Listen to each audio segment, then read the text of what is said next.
Now please allow me to introduce our guest speaker, Mr. Ray Carlson.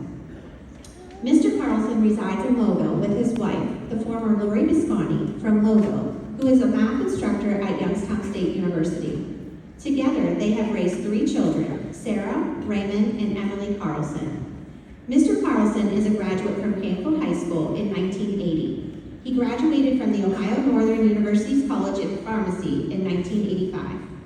He has served as the youngest president of the Ohio Pharmacist Association. Mr. Carlson is a founding member and current president of the Eastern Ohio Pharmacist Association. He is the author of the book, Lawfully Addicted, Chain Pharmacy's Role in Our Opioid Epidemic. Mr. Carlson is the owner of RC Compounding in Poland, Ohio, owner of RC Outsourcing in Lowellville, Ohio, and the owner of 2 Airbnbs in Lowellville, Carlson's on the Water Street, and the building that Parchetti's restaurant is located in. Please help me in welcoming Mr. Ray Carlson.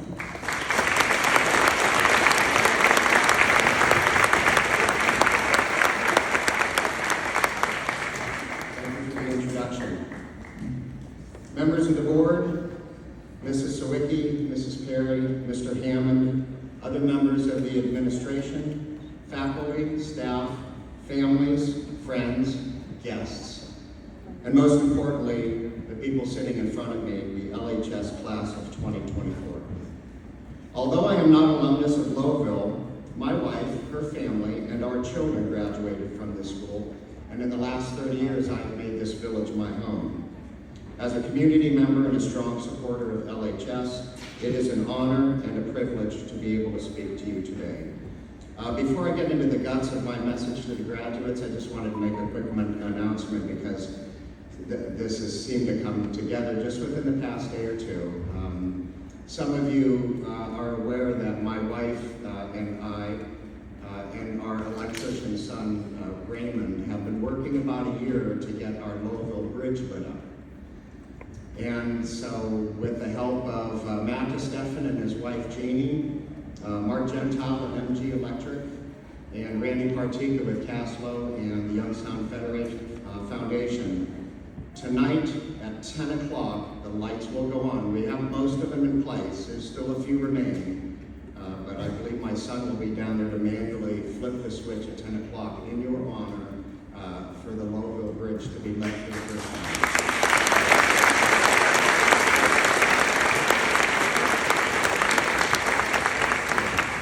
It is marking a monumental day.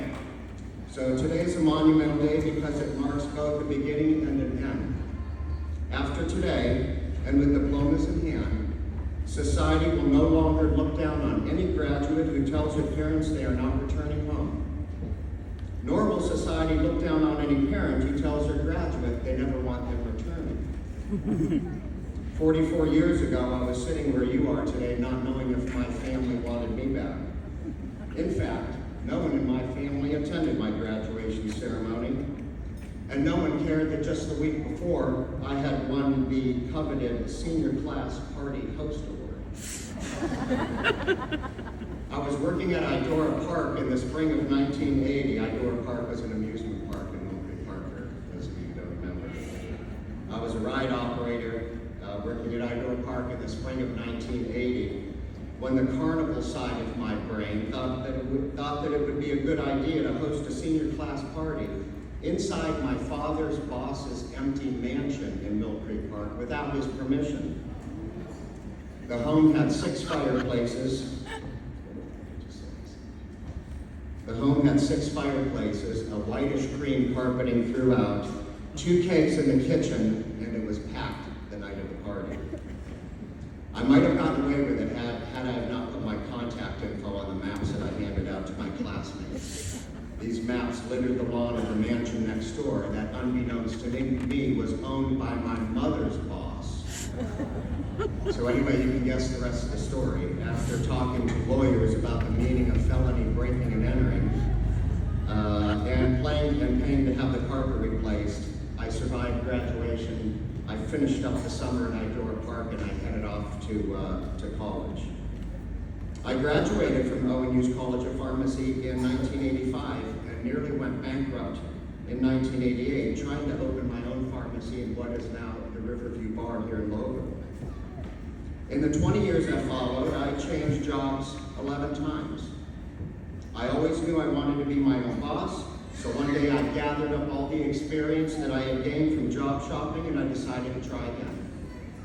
I didn't care that I had no money, no location in mind for my pharmacy, or that I was nearly bankrupt once before. Today, RC Compounding on the top of the hill of Poland is one of the busiest compounding pharmacies in Ohio. Not many of you know this, but RC Outsourcing in Lowellville is one of only a handful of FDA licensed pharmacies in the country. And it would have never been had we have listened to those who said we could not compete with big corporations. Today we ship sterile drugs to 46 different states from our 44436 zip code, and we are one of the leading providers of sterile eye injections in the country. I did not like seeing our village boarded up, so I took a hammer to 6 empty buildings, and most of them I paid for less than what many of you paid for your cars. I didn't care that others thought they were beyond repair. The hours, thousands and thousands of hours I would spend fixing them up, or that I didn't even know what I was going to do with them when I was done. Now our village has a couple of Airbnbs, a restaurant, and an audio-packed place called Carlson's where live bands can plug in and play, and I can host as many parties as I want. There is no substitute for knowing what you want and not caring about how small others think you are. Some, however, believe your generation doesn't know what you want, that you are entitled and do not know the meaning of hard work. So I warn each of you not to listen to them. Express yourself in your own unique way, put a fresh set of eyes on what you want, and hold on to it firmly with the type of non-violent civil discourse that previous generations have failed to show us. All of us sense the high-stakes game you are entering, and since you are now informed adults, you should all know by now that sticks and stones have turned to drones, and $35 trillion of debt is your buy-in. You are going to be our country's newest, greatest generation because you will want better, and you will refuse to listen to those who want to take a wrecking ball to society instead of trying to fix it. They will tell you that you are too small, too alone, too broke to make a difference. Again, do not listen to them and turn your world into what you want it to be. Your generation will be the one to decide whether the dandelion is an ugly flower or not, whether you want to continue to quench your thirst from a plastic bottle or bulldoze trees and farmland in order to build more shopping plazas. Your generation will know what it wants when you notice fewer insects flying around football field lights on Friday nights, fewer birds foraging through your lawns, and fewer fish in the ocean. Perhaps your generation will see the whole earth instead of the plots of land that we think comprise it. Your generation has the freedom to decide if you want money involved in elections, that out of 350 million citizens gives us one candidate with obvious cognitive decline running against another who seems to be spending a lot of time in court fighting accusations of wrongdoing. Perhaps your generation will want to give yourself a better system of representation. And at long last, perhaps your generation will decide if we should really care about who we want to love, if the color of our skin matters, or whether the God we choose to worship is to be respected by all individuals and nations alike. You are the graduating generation we have been waiting for, who can finally reject these ingredients for hate, atrocity, overconsumption, and when you do, you will be able to get down to business to fixing some of Earth's more pressing issues. There is an absolute abundance of jobs waiting for you out there if you want to help build society instead of sitting back waiting for it to be bulldozed. Some of you graduating today are going to love the feel of a hammer in your hand just as I do. And you will build and maintain the facilities where the thinkers in your class are going to solve problems.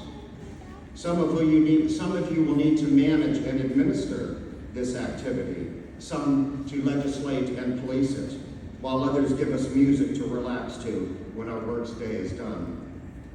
And if your labor is mentally or physically demanding, some of you are going to find better ways to keep us healthy. In the end, no matter what role you decide you want to play, everyone's contributions holds equal value in the eyes of those who can see and understand the big picture. In closing, and as a pharmacist who specializes in hormones, I want to impress upon each of you the need to give your brain quiet time. Work when you must, play when you can, but do not fill your mind with the type of social noise that prevents you from knowing who you are and what you want. Use social media and artificial intelligence wisely so you remain grounded in your own reality instead of feeling like you are part of someone else's fantasy. Instagram, TikTok, and various other platforms that stream unknown amounts of data and images are in fact unknown threats to your generation that could potentially bring unaffordable anxiety to you and disrupt the calm that your mind needs to tell you that everything around you is okay.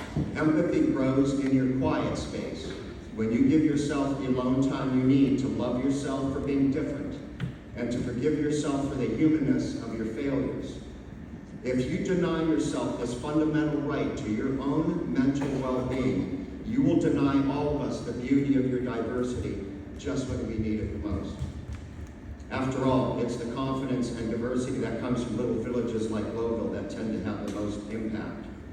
And just like fixing up an abandoned building, perhaps your generation can fix the world if that's what it decides it wants to do. Stay your course and best of luck to each of you. Thank you.